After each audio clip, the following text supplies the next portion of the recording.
Hey guys, welcome back to my channel. Today I have my second favorite coffee mug filled with coffee, and it's my second favorite because I'm a Swiftie and my first favorite is a Swiftie mug, but it cracked the other day, so I'm looking for a replacement if you have any suggestions. So today we're going to talk about my love-hate relationship with the Hobonichi Cousin.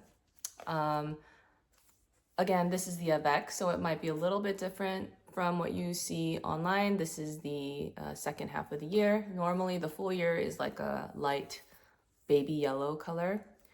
So I'm gonna kind of go over why I have a love-hate relationship with it. I think a lot of people actually do.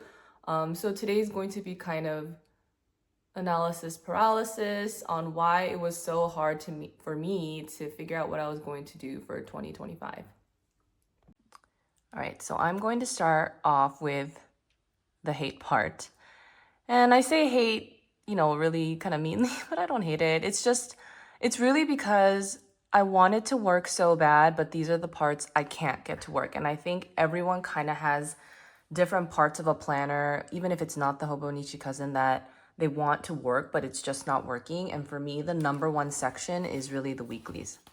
So to be honest, I am a planner perfectionist. Not to say my planner is perfect, but I really strive for that. And I know, people say you don't need planner perfection, but like sometimes I think we just need to accept things as it is. And if you are one of those people where you really do want your planner to look nice because you're trying to look back on it later, I think that's okay. And no one should have to tell you you need to stop doing that, because that's just who you are. And that's just kind of how I am.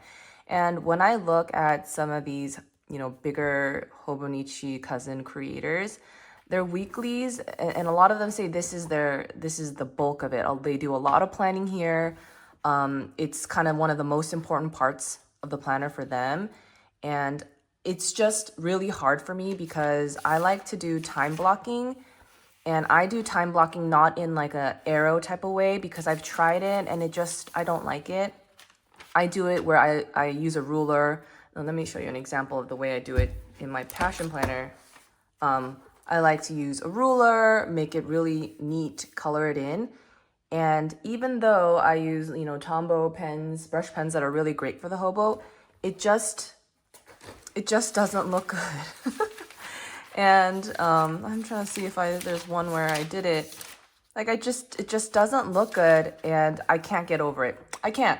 And I know it's just me, but it's one of the reasons I can't get the weekly to work. Now, I also love stickers. I love washi tape, but I'm just not one of those people that can spend like $5-10 on a week of putting like emoji stickers everywhere. That's just, I don't know if I'll ever get there. I don't know if I want to get there. I love those stickers and I love putting it there, here and there randomly, but I just can't do that, even though it looks freaking amazing and beautiful. That's just not my planning style. So I've just had a really rough time with the week section, and that's why I always fail. And why I keep going back to the passion planner. But one thing I've realized about myself is that for me, the weekly section is the paper quality need for me is different. I like the thicker paper so that I can color and it can be a little more precise. So I do have different ideas of how I can use this, because I've, seen how other people use the weekly section in a way that might work better for me. But this is the biggest part that I cannot work for me. The second, I think what a lot of people say is the daily pages are super stressful to go in and do it every single day.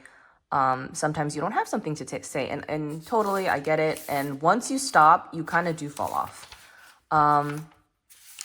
And again, when people say you can leave a page blank, it's okay. I think it's just so hard because people that stress about this, yes, we know it's okay, but if we're going to be honest, it's not okay with us, and it kind of bothers us. And for whatever reason, if you do leave a page empty, it's really easy to keep making it empty. And then over time, you get super anxious because so many are empty now, and like you don't want to get started. And I think The planner shouldn't be like that, but for whatever reason, these dated pages really do that. And I know there's a lot of other great options where the pages aren't dated, but this is the real stupid part, right? Because if it's not dated, I won't even try to journal daily. So I don't know. It's just one of those things that I have to get over. I think over time, I've had much more to process in my head. So I do feel like I have more to say this time around if I go that route. But I know this is one of the parts that really make it difficult for people in the Hobonichi Cousin. But, there's different ways to look at it, listing out these to really break up some space. And then let me zoom in a little bit so you can see. If you can see right here, let me zoom in one more. You can see that there's times from 6 to 3 a.m. So you can go back and, make a daily schedule here, which means that this whole chunk, you don't have to write anything. If you don't want to, you can kind of space out things. And then you can use this section to write out, or you can use the whole page to write out. I think I'm still going to want to fill it out every day, but I'm not going to feel pressured to journal every day. I am going to finally use like those big old stickers that I'm saving for something, and I don't know what I'm saving it for, but stuff like this, like these old big old honking stickers that I don't know if you're like me, but I'm just like, no, I can't use it for this entry. It's just so pretty and it's so big. But if you have an empty page, just use it, just live. Like, what are we waiting for? So that's the approach I'm going to take for this year. And again, my last one is really the whole planner perfection idea of the Hobonichi Cousin.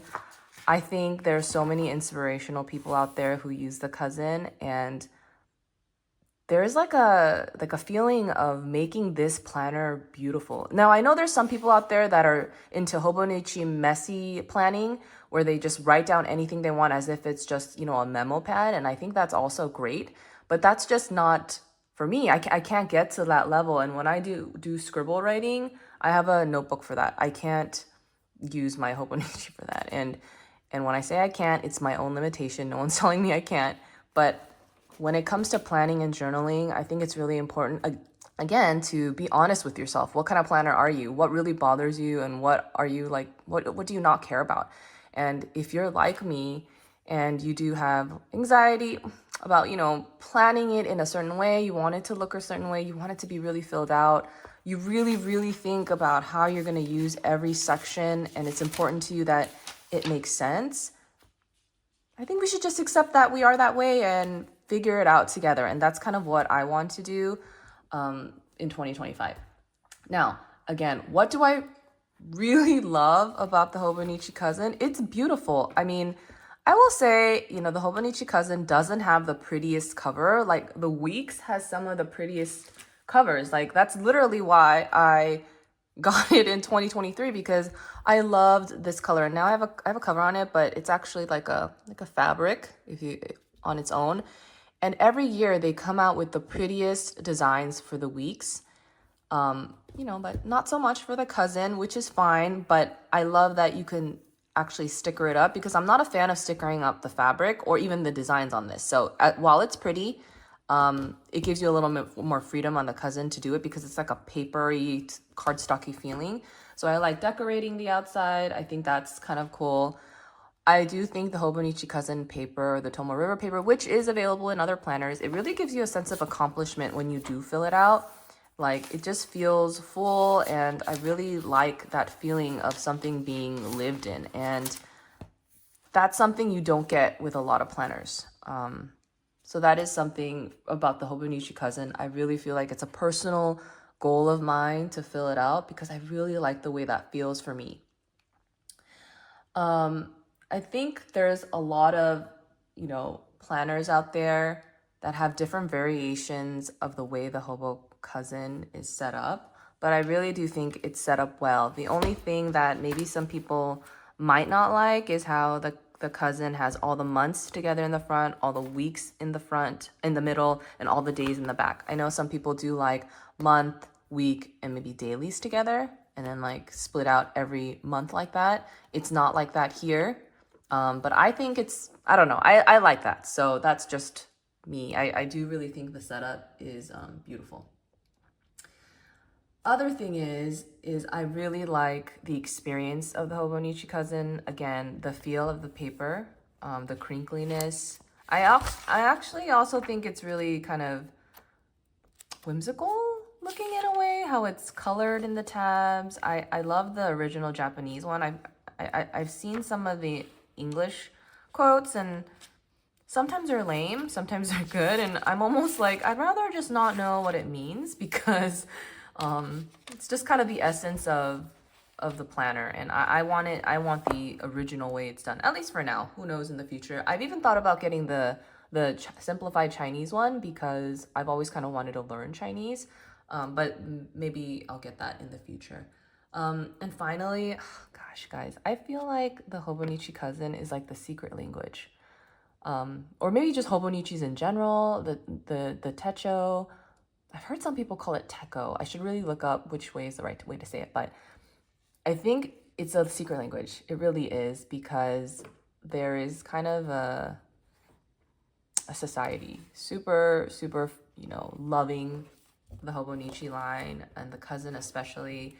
So I don't know. It feels like you're in kind of like this club. Is that stupid? Maybe it is. I don't know. But all in all, I will say my love-hate relationship with the Hobonichi is not really Hobonichi's fault. It's my own desires of how I want things to be done. And some of the things that I find really difficult, some will find that it's the perfect way for them, and they actually find other parts of it difficult. Or maybe they think this is the perfect planner. But I think what's so ironic is that planners who plan, most people go in and out of planners quite frequently, and they buy multiple planners, because honestly, there's no such thing as planner peace. And if you do find planner peace, I feel like within a year or two or three, you will want to you'll have an itch to try something else. But even so, even with all the planners I've used, I always kind of want to get back to this. And so I have kind of deemed the Hobonichi Cousin as like the ex that always says they'll change. I say I'll change. We really want to make it work. But, we know it's hard. Like, there's things about us that we can't change inherently that is going to make it hard to get things to work. So that's kind of like the way I feel about the cousin. All right, so those are my quick and dirty thoughts about my love-hate relationship and journey with the cousin. So what will I do for 2025? We got back together. I'll let you know how our relationship goes in 2025.